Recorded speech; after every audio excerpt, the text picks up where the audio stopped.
अगा बाबा आज नुसता साखरपुडा झाला तोच नवरी शेण वाढायला बिलगावली तर पुढं काय होईल काय माहिती. तर मंडळी झाला असं का तुमचा व्लॉगर सकाळी सकाळी ना कांदे फवारायला बी लागला होता, कारण आपल्याला फिरायला जायचं होतं म्हणून काम आवरून घेतलं. डायरेक्ट आपल्याला आलडिपजरला किक मारून मी निघालो होतो संगमनेरला. त्यात राजहंसमध्ये आलो, एक पाण्याची बाटली घेऊन पाणी पिलो, लस्सी पिलो आणि त्यानंतर जेव्हा मी हॉटेलवरती आलो तर इडं बघा कोण आहे. आगा गा गा गा डायरेक्ट व्लॉगिंग कम्युनिटी नाद बोलते नाद.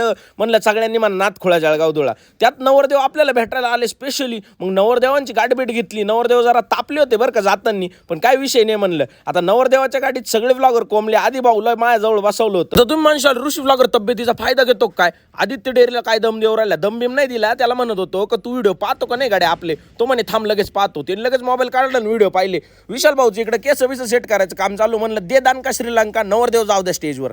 आता नवरदेव चालला होता. नवरदेवाची डायरेक्ट धाकधूक धाकधूक धाकधूक. म्हणलं घाबरू नको, सगळं सुरळीत होईल. तेवढ्यात महेश डेरे डायरेक्ट बुके घेऊन. म्हणलं विषयच गंभीर हो. बॅक रे तर डायरेक्ट नुसता नाद खोळण जळगाव धुळच करीत होता. शरद सरोदेंनी का बरं टक्कल केलं तर ते मला काही कळालं नाही. कळवून यांना छोटीशी प्री वेडिंग करायची होती म्हणून हे डायरेक्शन वाढायला आले. आता नवरी शेण वाढायला लाजत होती, पण सुशांत भाऊ कुठं कामाला घाबरत आहे का? आता आम्ही जेवायला बसलो, नवरदेव चिडला ना भाऊ आमच्या म्हणजे तुम्ही सगळे खाऊ राहिले आणि मी साऱ्या गावाचा उपाशी. म्हणलं तुझं साखरपुडा आहे तू उपाशीच राहील. तेवढ्यात आपल्याला आहे ना सगळे फॉलोअर्स भेटले. मग त्यांच्यासोबत जरा फोटो बिटो काढले आणि आवरावला आजचा व्लॉग काय.